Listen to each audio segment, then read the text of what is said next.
Alice was beginning to get very tired of sitting by her sister on the bank, and of having nothing to do.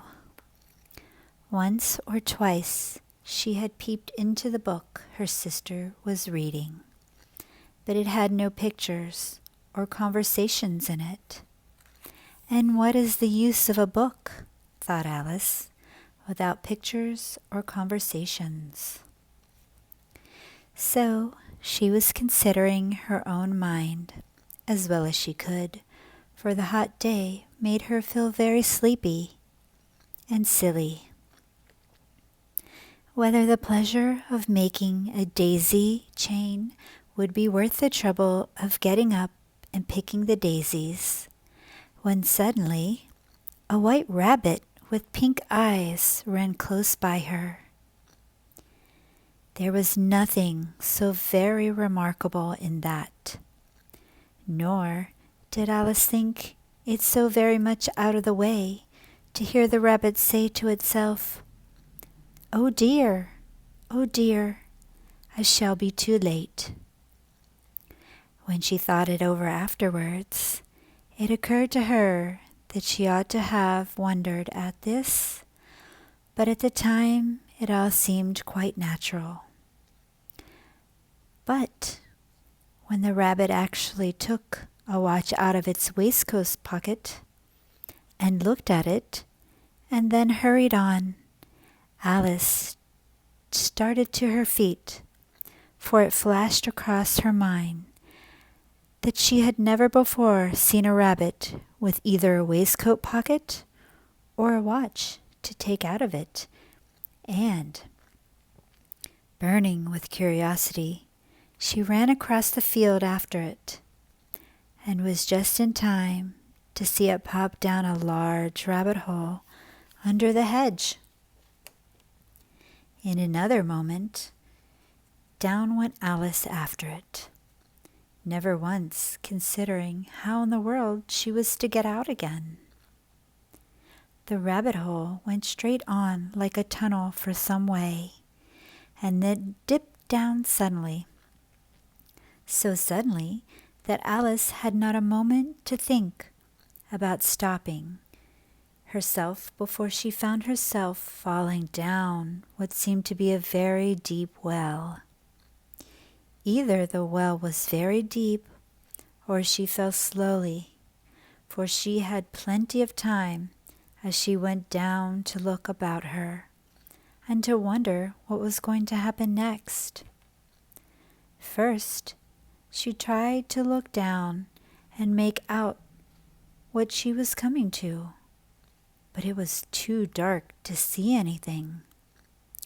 Then she looked at the sides of the well and noticed they were filled with cupboards and bookshelves. Here and there she saw maps and pictures hung upon pegs. She took down a jar from one of the shelves as she passed. It was labeled orange marmalade, but to her great disappointment, it was empty. She did not like to drop the jar for fear of killing somebody underneath, so she managed to put it into one of the cupboards as she fell past it. Well, thought Alice to herself, after such a fall as this, I shall think nothing of tumbling downstairs. How brave they'll all think of me at home. Why, I wouldn't say anything about it, even if I fell off the top of the house, which was very unlikely true. Down, down, down. Would the fall never come to an end? I wonder how many miles I've fallen by this time, she said out loud. I must be getting somewhere near the center of the earth. Let me see. That would be 4,000 miles down, I think. For, you see, Alice had learned several things of this sort in her lessons in the schoolroom. And though This was not a very good opportunity for showing off her knowledge, as there was no one to listen to her. Still, it was good practice to say it over. Yes, that's about the right distance. But then I wonder what latitude or longitude I have to go.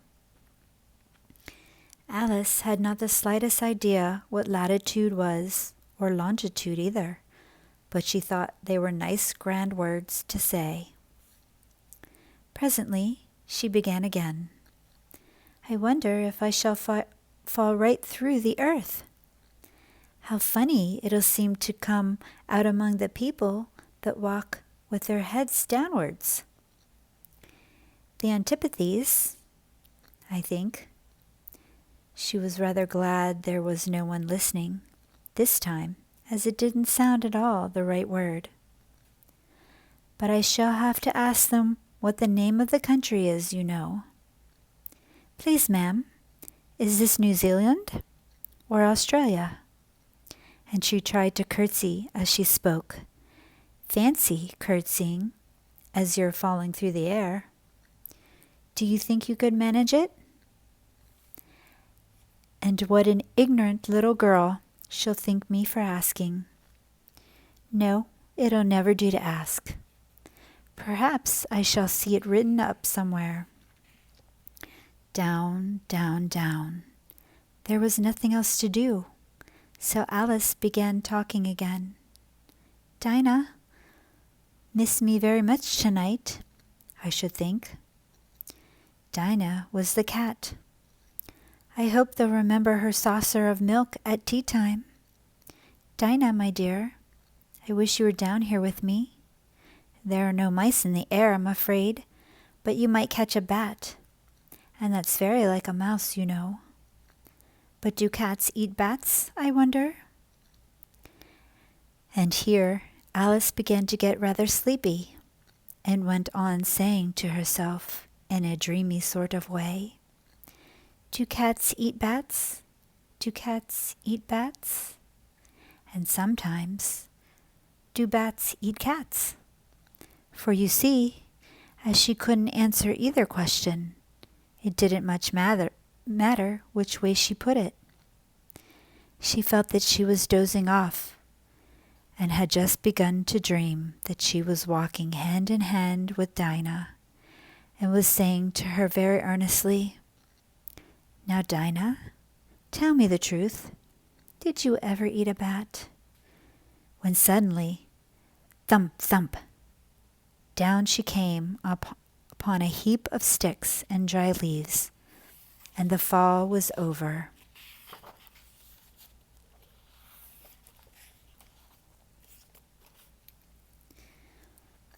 Heidi was awakened the next morning by a shrill whistle, and as she opened her eyes, a beam of sunlight came through the hole in the wall, making the hay shine like gold. At first, she could not think of where she was. Then she heard her grandfather's deep voice outside, and remembered joyfully that she had come to live in the mountains. Now she jumped out of bed full of excitement at all the new experiences awaiting her. She dressed herself as quickly as possible, then climbed down the ladder and hurried outside. Peter was waiting there with his herd, and her grandfather was just bringing Daisy and Dusky from their stall. She went to say good morning to them all. Do you want to go up to the pasture with Peter? Asked the old man. This idea clearly delighted her.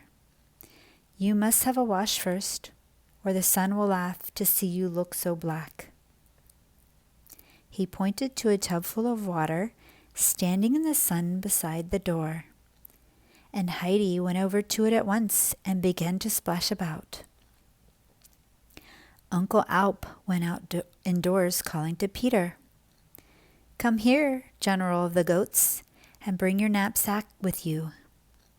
Peter held out the little bag which contained his meager lunch, and watched with big eyes as the old man put a piece of bread and a piece of cheese, both twice as big as his own, Take this mug, too, and fill it for her twice at dinner time. She doesn't know how to drink straight from the goat, as you do. She'll stay with you all day, and mind you look after her and see she doesn't fall down the ravine." Heidi came running in. "The sun can't laugh at me now," she said. Her grandfather smilingly agreed. In her desire to please the sun, she had rubbed her face with a hard towel until she looked like a boiled lobster. "When you come home tonight, you'll have to go right inside the tub like a fish, for you'll get Blackfeet running about with the goats. Now off you go."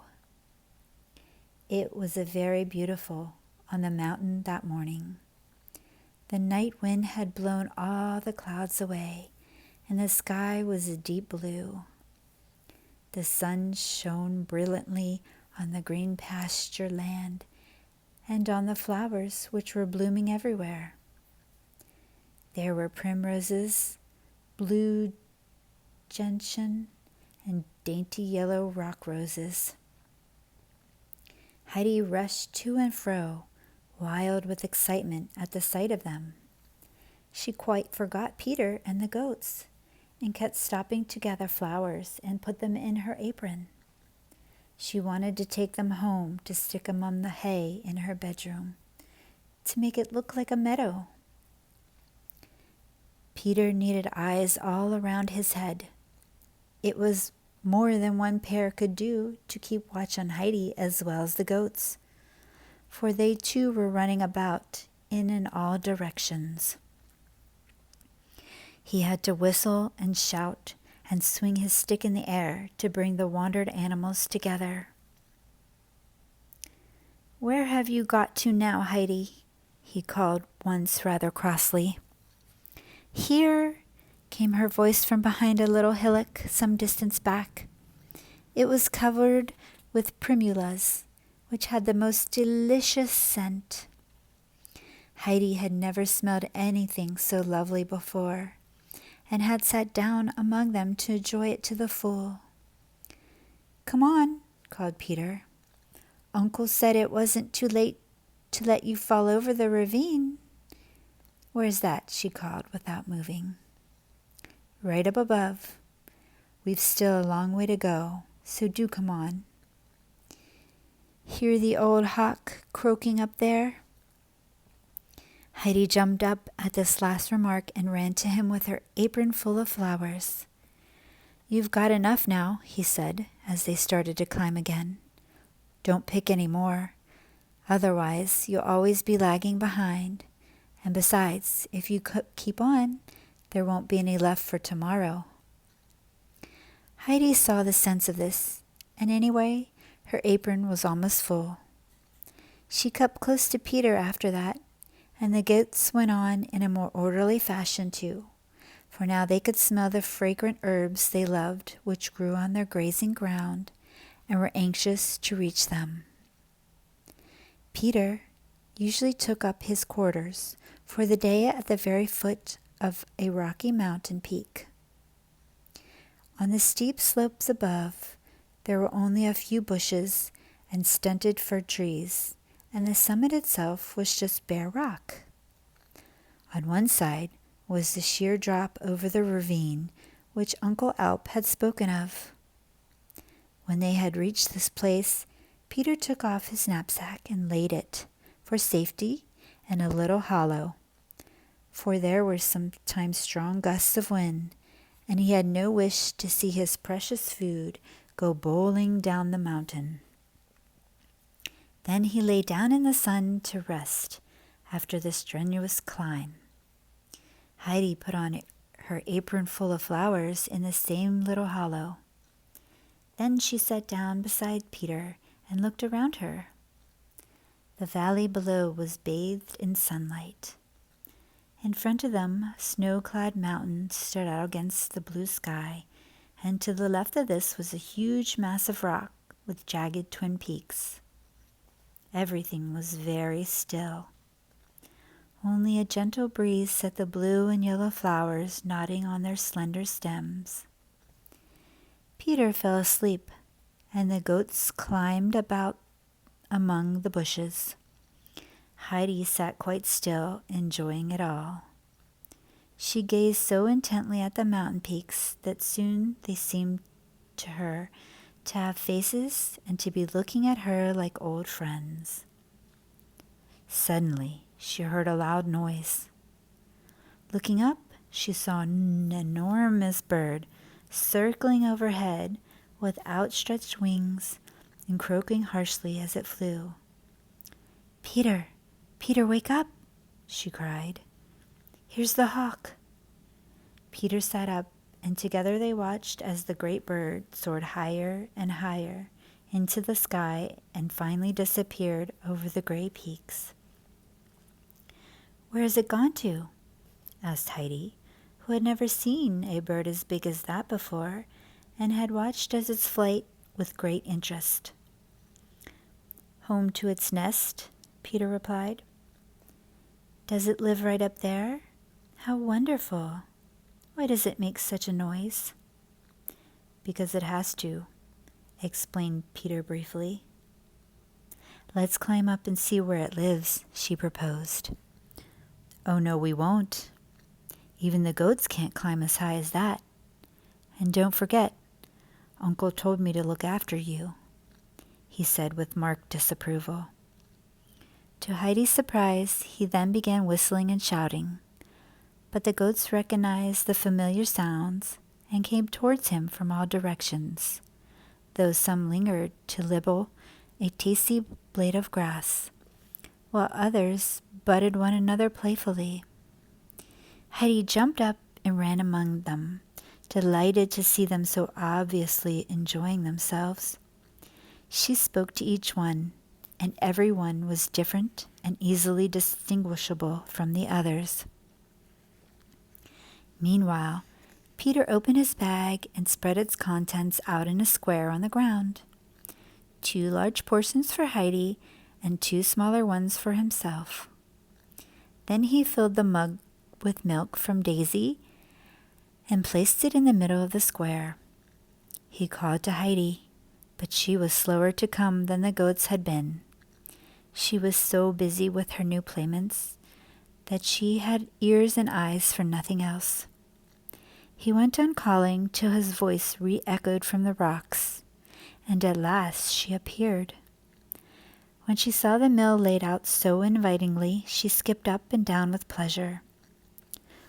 "Stop jigging about," said Peter. "It's dinner time. Sit down and begin." "Is there milk for me?" "Yes, and those huge pieces of bread and cheese. I'll get you another mugful from Daisy when you've drunk that one. Then I'll have a drink myself." "Where will you get yours from?" she inquired. "From my own goat, Spot. Now start eating." She drank the milk, but ate only a small piece of bread and passed the rest over to Peter with the cheese. "You can have that," she said. "I've had enough." He looked at her with amazement, for he had never in his life had any food to give away. At first he hesitated, thinking she must be joking, but she went on holding it out to him and finally put it on his knee. This convinced him that she really meant what she said, so he took it, nodded his thanks, and settled down to enjoy the feast. Heidi, meanwhile, sat watching the goats. "What are they all called, Peter?" she asked presently. Peter did not know a great deal, but this was a question he could answer without difficulty. He told her all the names, pointed to each animal in turn. She listened attentively and soon knew one from the other. Each had little tricks by which it could easily be recognized by anyone looking at them closely, as she was doing. Big Turk had strong horns and was always trying to butt the others, so they kept out of his way as much as possible. The only one to answer him back was a frisky little kid called Finch, with sharp little horns. And Turk was generally too astonished at such impudence to make a fight of it. Heidi was particularly attracted to a little white goat called Snowflake, which was bleating most pitifully. She had tried earlier to comfort it. Now she ran up to it again, put her arms around its neck, and asked fondly, "What's the matter, Snowflake? Why are you crying?" At that, the goat nestled against her and stopped bleating. Peter had not yet finished his meal, but he caught out between mouthfuls, "She's crying because her mother doesn't come up here anymore. She's been sold to someone in Mayenfield." "Where's her grandmother then?" "Hasn't got one." "Or her grandfather?" "Hasn't one." "Poor Snowflake," said Heidi, hugging the little animal again. "Don't cry any more. I shall be up here every day now, and you can always come to me if you feel lonely." Snowflake rubbed her head on the little girl's shoulder and seemed to be comforted. Peter had now finished eating and came up to Heidi, who was making fresh discoveries all the time. She noticed that Daisy and Dusky seemed more independent than the other goats and carried themselves with a sort of dignity. They led the way as the herd went up to the bushes again. Some of them stopped here and there to sample a tasty herb. Others went straight up, leaping over any small obstacles in their path. Turk was up to his tricks as usual, but Daisy and Dusky ignored him completely and were soon nibbling dainty leaves of the two thickest bushes. Heidi watched them for some time. Then she turned to Peter, who was lying full length on the grass. "Daisy and Dusky are the prettiest of all goats," she said. "I know." "That's Uncle. He keeps them very clean and gives them salt, and he has a fine stall for them," he replied. Then he suddenly jumped up and ran after his herd, with Heidi close behind him, anxious not to miss anything. He had noticed that inquisitive little Finch was right at the edge of the ravine, where the ground fell away so steeply that if it went any further, it might go over and would certainly break its legs. Peter stretched out his hands to catch hold of the little kid, but he slipped and fell, though he managed to grasp one of its legs, and Finch, highly indignant at such treatment, struggled wildly to get away. "Heidi, come here," called Peter. "Come and help." He couldn't get up unless he let go of Finch's leg, which he was nearly pulling out of its socket already. Heidi saw at once what to do, and pulled up a handful of grass which he held under Finch's nose. "Come on, don't be silly," she said. "You don't want to fall down there and hurt yourself." At that, the little goat turned round and ate the grass from her hand, and Peter was able to get up. He took hold of the cord on which a little bell was hung round Finch's neck. Heidi took hold of it too. On the other side, and together, they brought the runaway safely back to the herd. Then Peter took up his stick to give it a good beating, and seeing what was coming, Finch tried to get out of the way. "Don't beat him," pleaded Heidi. "See how frightened he is." "He deserves it," replied Peter, raising his arm. But she caught hold of him and exclaimed, "No, you're not to. It will hurt him. Leave him alone." She looked at him so fiercely that he was astonished and dropped the stick. "I won't beat him if you'll give me some of your cheese again tomorrow," he said, feeling he ought to have some compensation after the fright the little goat had given him. "You can have it all, tomorrow and every day," promised Heidi. "I shan't want it. And I'll give you some of my bread as well." but then you must never beat Finch or Snowflake or any of them." "It's all the same to me," said Peter, which was his way of saying that he promised. He let Finch go, and it bounded back to the herd. It was getting late, and the setting sun spread a wonderful golden glow over the grass and the flowers, and the high peaks shone and sparkled. Heidi sat for a while, quietly enjoying the beautiful scene. Then all at once she jumped up, crying, "Peter, Peter, a fire, a fire! The mountains are on fire, and the snow and the sky too. Look, the trees and the rocks are all burning, even up there by the hawk's nest. Everything's on fire." "It's always like this in the evening," Peter said calmly, whittling away at his stick. "It's not a fire." "What is it then?" she cried, rushing about to look at the wonderful sight from all sides. "What is it, Peter?" "It just happens," he said. "Oh, just see, the mountains have got all the rosy red. Look at the one with the snow on top of it, and that one with the big rocks at the top. What are their names, Peter?" "Mountains don't have names," he answered. "How pretty the rosy snow looks, and the red rocks. Oh dear," she added after a pause, "now the color's going and everything's turning gray. Oh, it's all over." She sat down looking as upset as if it was indeed the end of everything. "It'll be the same again tomorrow," explained Peter. "Now it's time to go home." He whistled and called the goats together, and they started the downward journey. "Is it always like this up here?" asked Heidi hopefully. "Usually." "Will it really be the same tomorrow?" "Yes, it will," he assured her.